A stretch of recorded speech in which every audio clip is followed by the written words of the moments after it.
नए वकीलों की मौज होने वाली, क्योंकि बिना केस लड़े उनको पैसा मिलने वाला है और ऐसा निर्देश खुद कोर्ट ने दिया है इस जजमेंट के थ्रू, और यह निर्देश 10 जून 2024 से लागू हो भी जाएगा। लेकिन उनको पैसा देगा कौन? तो दो तरह के लोग उनको पैसा देंगे, एक तो सरकार उनको पैसा देगी और दूसरा उस एडवोकेट को पैसा देना पड़ेगा जिसके अंडर वो प्रैक्टिस कर रहा है, यानी कि उस सीनियर एडवोकेट को पैसा देना पड़ेगा। लेकिन ये पैसा क्यों देंगे? क्योंकि कोर्ट ने निर्देश दिए, टोटल 5 निर्देश दिए ऐसे लोगों को कि अगर आपके अंडर में कोई ऐसा एडवोकेट काम कर रहा है जिसके पास में कोई केस नहीं है, फिर जो आपके अंडर में प्रैक्टिस कर रहा है, तो आपको उसका भरण पोषण करना पड़ेगा, आपको उसकी सैलरी देनी पड़ेगी। टोटल 5 निर्देश दिए और पहला निर्देश तो सीनियर एडवोकेट को दिया है कि अगर किसी सीनियर एडवोकेट के पास में कोई जूनियर एडवोकेट या फिर कोई ऐसा नया भाई एडवोकेट जो बना है, वकील जो बना, वो प्रैक्टिस करने के लिए आया है, तो उसको बदले में प्रतिफल देना पड़ेगा। ये नहीं कि सारा दिन उसको धूप में घुमा रहा है, चल उधर से एप्लीकेशन बनवा के ला, उधर से ड्राफ्टिंग करवा के ला, उधर से स्टाम्प खरीद के ला, चल इसकी फोटोकॉपी करवा के ला और शाम को बाय बाय टाटा। नहीं, अगर आप उससे काम करवा रहे हैं, अगर वो नया एडवोकेट है, तो आपको बदले में प्रतिफल देना पड़ेगा। और अगर आपने उसको कुछ नहीं दिया तो उसको क्या माना जाएगा? उसको शोषण माना जाएगा जी। और एक एडवोकेट का धर्म होता है कानून की पालना करने का, लेकिन एक एडवोकेट ही अगर किसी के साथ में अन्याय करेगा, कानून का उल्लंघन करेगा, तो फिर ये कैसे चलेगा? तो उसको ये साफ निर्देश दिए सीनियर एडवोकेट को कि अगर आपके अंडर में कोई जूनियर एडवोकेट काम कर रहा है, अभी बेचारे के पास केस नहीं है, तो क्या हुआ? आपको क्या देना पड़ेगा? उसको प्रतिफल देना पड़ेगा, उसको भरण पोषण देना पड़ेगा, अदरवाइज उसको शोषण माना जाएगा। और यहीं पे अगर कोई नई लड़की एडवोकेट होती है, उसके साथ में बहुत बड़ा हरासमेंट भी होता है। ये काफी सारे लोग जानते हैं जो नए एडवोकेट बने हैं। दूसरा निर्देश खास बार काउंसिल को दिया है कि भाई बार काउंसिल की भी जिम्मेदारी बनती है कि अगर उनकी काउंसिल के अंदर किसी एडवोकेट ने, नए एडवोकेट ने क्या किया, अपना रजिस्ट्रेशन करवाया है, पर उसके पास में बेचारे के पास में केस नहीं है, वो सुबह घर से आता है, अपना नहा धो के रेडी होके आता है, शाम को बाय बाय टाटा। शाम को घर वाले जाते हैं, उसको पूछते हैं, हाँ भाई कितना कमा के लाया? कुछ नहीं। बोला फिर ऐसे एडवोकेट बना था, ऐसे LLB करी थी, तब तो बड़े बड़े ढींगे मारा था, महीने कितने कमाऊंगा, इतने कमाऊंगा। अब लग नहीं रहा तेरे कोर्स के पूरे होने वाले। तो अब ऐसे में अगर उसके पास में कोई केस नहीं है तो उसकी कोई गलती नहीं है, वो स्कॉलरशिप ले सकता है बार काउंसिल से, यानी कि वजीफा उसको मिलने वाला है। तो अगर आप भी नए एडवोकेट हैं तो, और आपके पास में भी पैसों की कमी, आपको लग रहा है कि भाई मेरे पास पैसे नहीं है, यहाँ तक कि काफ़ी सारे एडवोकेट तो ऐसे भी है कोर्ट में जाने के लिए भी उनके पास में पैसे नहीं होते, जो नए एडवोकेट होते हैं, क्योंकि घर वाले फिर सपोर्ट करना बंद कर देते हैं। तब ऐसे में आप बार काउंसिल से वजीफा ले सकते हो, ऐसा कोर्ट ने निर्देश दिया बार काउंसिल को। एक चीज़ और भी बता देता हूँ मैं आपको, अगर आप भी नए एडवोकेट हैं और अगर आप महीने का 40 से 50 हज़ार रुपया कमाना चाहते हैं ना, एक सबसे बड़ी गलती जो नया एडवोकेट करता है ना, वो ये करता है, जब भी वो कॉलेज से निकलता है ना, अब उसका हो जाता है LLB, तो उसके दिमाग में एक बहुत बड़ी चीज कूद रही होती है, एक तो जुडिशरी और सेकंड मैं तो है ना क्रिमिनल लॉयर बनूंगा, बहुत बड़ा लॉयर बनूंगा। इन दोनों को बनने के लिए आपको 2 से 3 साल और देना पड़ेगा। अगर आपकी फैमिली अलाउ करती है तो आप 2 से 3 साल और दो, ठीक है, कोर्ट को दो या अपनी स्टडी को दो। लेकिन अगर आपकी फैमिली अलाउ नहीं करती ना, दोनों चीज को साइड कर दो, आप सिर्फ 3 काम सीख लो, आप महीने के 40 से 50 हज़ार रुपए स्टार्टिंग में कमाना स्टार्ट कर देंगे।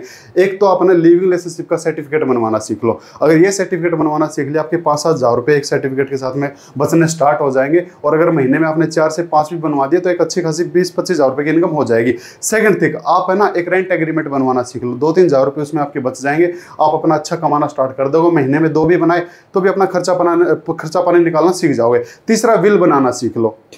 मैं फिर बता देता हूं, जो नया एडवोकेट होता है ना, उसके दिमाग में यही चलता है, मैं तो बहुत बड़ा क्रिमिनल लॉयर बनूंगा। क्रिमिनल लॉयर बनने में 10-10 साल लग जाते हैं, इतना आसान नहीं है। अगर आपकी प्रैक्टिस को 5 साल हुए तब भी आपको कोई रेप का, मर्डर का केस नहीं देगा, इतना आसान नहीं है भाई सेशन कोर्ट में बोलना। लेकिन मैं फिर कह रहा हूं, आपको अपना गुजारा चलाना ना, अब ये 3 चीजें सीख लो, रेंट एग्रीमेंट बनवाना, लिविंग रिलेशनशिप बनवाना और आपका ये विल बनवाना और एक बेदखली वाला बनवाना सीख लो। आप महीने के 40-50 हज़ार रुपए कमाना स्टार्ट कर दोगे, उधर से आपकी और प्रैक्टिस चलती रहेगी, पैसा इधर से कमाते रहोगे, आपको भी अच्छा फील लगेगा, आपकी फैमिली को भी अच्छा फील होगा, ठीक है।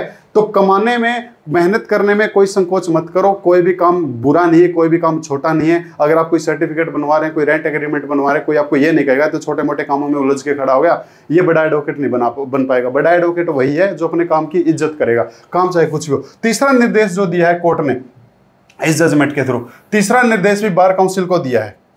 तीसरा निर्देश बार काउंसिल को दिया है। बार काउंसिल को यह कहा गया है कि भाई बार काउंसिल एक्ट 1961 जो एडवोकेट वाला होता है, उसका सेक्शन 6 के तहत में बार काउंसिल का ये कर्तव्य है कि वो ये देखे कि उसके अंडर में जितने भी एडवोकेट हैं, क्या उनके अधिकार उनको मिल रहे हैं या उनके अधिकारों का उल्लंघन हो रहा है। ये साफ ये चीजें बोली गई है। देखो, 1961 की धारा 6 दर्शाती है। मैं पूरा जजमेंट भी आपको पढ़ा दूंगा, ये बातें कहाँ कहाँ लिख रखी है और ये चीज आपको फ्री में मिल जाएगी। चलो बाद में बताता हूँ। तो बार काउंसिल का ये कर्तव्य है कि उसको देखना चाहिए उसके अंडर में जितने भी एडवोकेट जो रजिस्ट्रेशन वहां पे है, जो काम कर रहे हैं, क्या उनका शोषण हो रहा है नहीं हो रहा है, उनको वजीफा मिल रहा है, उनको स्कॉलरशिप मिल रही है, या सीनियर एडवोकेट कुछ प्रतिफल दे रहा है या नहीं दे रहा है, तो सारी चीजें उसको देखनी चाहिए। और चौथी चीज, अगर कोई एडवोकेट ऐसा है भाई जिसको अभी तक कोई स्कॉलरशिप नहीं मिल रही है, तो क्या कर सकता है, वो आवेदन कर सकता है। और अगर ऑलरेडी आवेदन कर रखा है तो उसको क्या करना चाहिए, उनको बार काउंसिल को उन आवेदन का निपटारा करना चाहिए, यानी कि जिसका जो पैसा बनता है जिस नए नए एडवोकेट का, उसको देना चाहिए। और पांचवी बात इसके अंदर फिर ये बता दी कि सभी एडवोकेट के साथ में समानता से व्यवहार होना चाहिए जी। ठीक है, सब एडवोकेट हैं, कोई अपना बड़ा है कोई छोटा, लेकिन है तो सभी एडवोकेट, सभी ने कानून की कानून का ज्ञान ले रखा है। तो कोई भी कल को कितना भी बड़ा बन सकता है, किसी को गारंटी नहीं है। अगर आज हम जिसको ये सोच रहे हैं ना कि इसको तो कुछ नहीं आता, आज नहीं आता ना, कल क्या पता हमसे विद्वान बन जाए। तो ज्ञान एक ऐसी चीज है जो किसी को भी स्टार बना सकती है। तो सबके साथ में क्या होना चाहिए, समानता व्यवहार होना चाहिए, ऐसा ही जजमेंट के थ्रू बताया। और भाई यहाँ तक की जानकारी अगर आपको लगे तो इसको अच्छी लगी ना तो इसको लाइक कर ले, शेयर कर ले, सब्सक्राइब कर ले, नहीं अच्छी लगी इसको डिसलाइक कर लें। मैं फिर कह रहा हूँ, नए नए एडवोकेट हो, काम करने में शर्म मत करो, मेहनत करने में कोई शर्म मत करो, कोई काम छोटा नहीं होता है। छोटे से स्टार्टिंग कर दो, अपने महीने की इनकम एक अच्छी कमाना स्टार्ट कर दोगे, उस एडवोकेट से जो एक बड़े ख्वाब देख रहा है ना, उससे ज्यादा कमाना स्टार्ट कर दोगे। और धीरे धीरे जो सीढ़ियाँ चढ़ता है वो ऊंचा चढ़ता है। हम आपको यहाँ पे दिखा देता हूँ कि वो चीज़ कहाँ पे बताई हुई है। देखो चलो स्टार्टिंग से दिखाता हूँ। आजा आजा भाई, आजा आजा। देखो पहला तो केस नंबर ये था, ये मद्रास का मैटर था।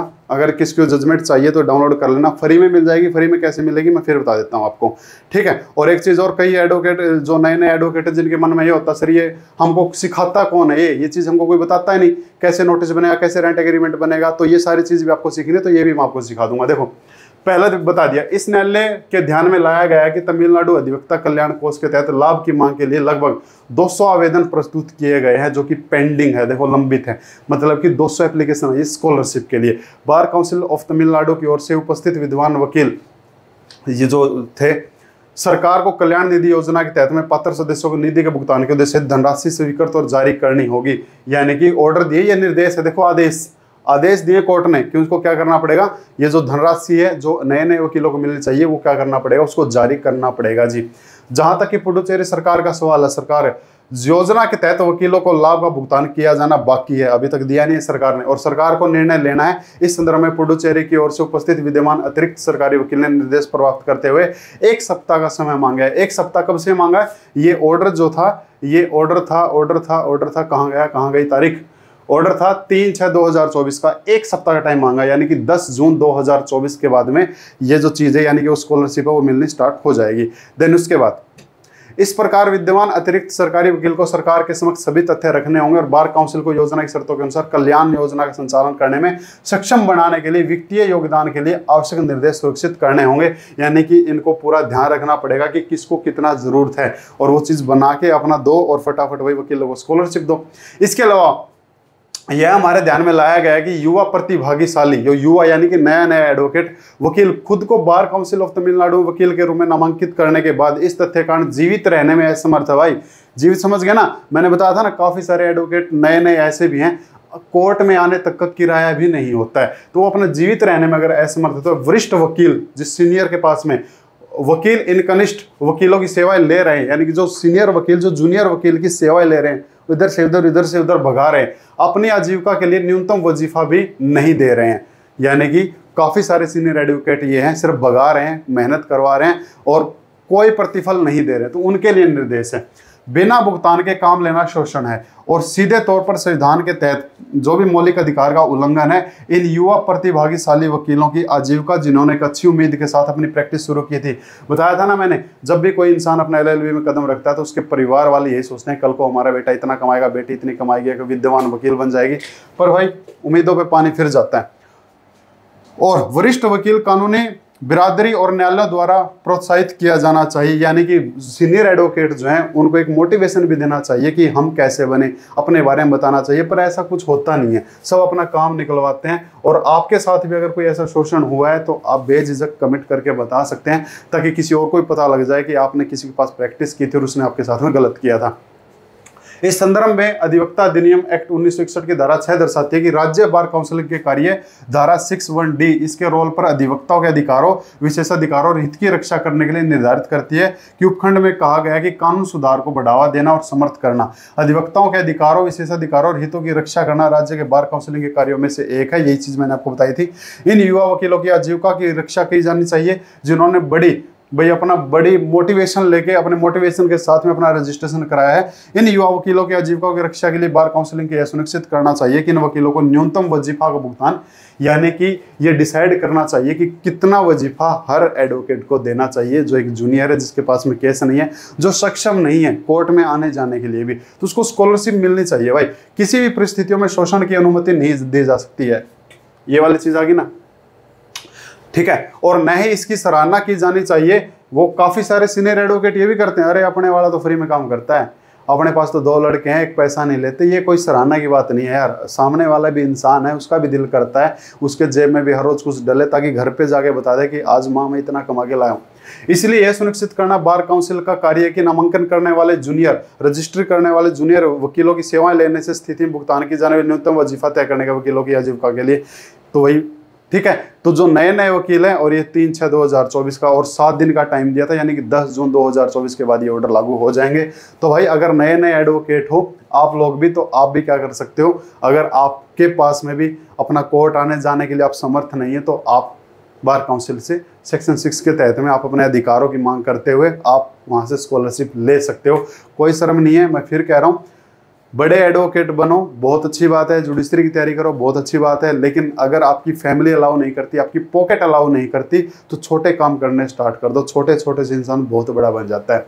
मैं अगर मेरी बात भी बताऊं, मैंने रेंट एग्रीमेंट भी बनवाए हैं, मैंने यहाँ तक कि FIR जो पुलिस स्टेशन की कंप्लेन ना वो भी लिखी है, मैंने ड्राफ्टिंग भी की हुई है, मैंने लिविंग रिलेशनशिप की सर्टिफिकेट बनाए। यहाँ तक कि मेरे पास अगर कोई काम आ जाता है ना, मैं कभी मना नहीं करता। काम की हमेशा रिस्पेक्ट करो।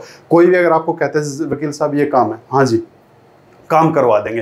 काम की हमेशा रिस्पेक्ट करो। काम के रिस्पेक्ट करोगे, काम आपको बहुत ऊंचाइयों पे लेके जाएगा। और अगर आप ये सोचते रहोगे ये काम मेरे लायक नहीं है, तो वही काम एक दिन आपको बता देगा कि वो आपके लायक भी नहीं है। तो काम की हमेशा रिस्पेक्ट करो। जो भी काम आए, फीस अपनी जो भी है आप जैसे लेते हो। और अगर आपको सारे सर्टिफिकेट वगैरह सीखने हैं ना, लिविंग रिलेशनशिप का कैसे बनता है, बेदखली का कैसे बनता है, नोटिस कैसे बनता है, रेंट एग्रीमेंट कैसे बनता है, तो मेरी है ना करंट ट्यूब ऐप है, डिस्क्रिप्शन में आपको लिंक मिल जाएगा। आईफोन वालों के लिए भी है और एंड्रॉयड वालों के लिए भी है। वहाँ पे है ना आपको ड्राफ्टिंग का पूरा कोर्स मिल जाएगा। आप उसको अगर ज्वाइन करते हैं तो सारी चीज़ें मैंने वहाँ पे बता रखी है। विद ड्राफ्टिंग आपको रेडीमेड मिल जाएगा। बस आपको क्या करना है, वो सारी उस चीज़ को उस क्लास के अंदर आप समझ जाओगे। और जिसको ये जजमेंट चाहिए, ये जजमेंट के लिए आपको क्या करना है, उसी ऐप के अंदर, करंटिव ऐप के अंदर इधर कोने पे ना 3 लाइन दिखाई देगी। क्लिक करते ही उस पर फ्री मटेरियल आएगा। फ्री मटेरियल पे आपको जजमेंट दिखेगी। जजमेंट पे मिल जाएगा कि एडवोकेट को स्कॉलरशिप मिलने वाली है। ठीक है, ये जजमेंट आप पढ़ लेना और अच्छे से। कुछ पॉइंट मैंने इसमें नहीं बताए, सिर्फ इंपॉर्टेंट बताएं। तो थैंक यू माय डियर। ये कंटेंट अच्छा लगा तो इसको लाइक कर लें, शेयर कर लें, सब्सक्राइब कर लें। नहीं अच्छा लगा इसको डिसलाइक कर लें। मेरे से संपर्क करना है, डिस्क्रिप्शन में आपको मेरे संपर्क लिंक मिल जाएंगे। Thank you my dear. फिर मिलते हैं किसी कंटेंट के साथ में, उस कंटेंट के साथ में जो आप चाहो। और आप क्या चाहते हो, कमेंट बॉक्स खुला है। Thank you.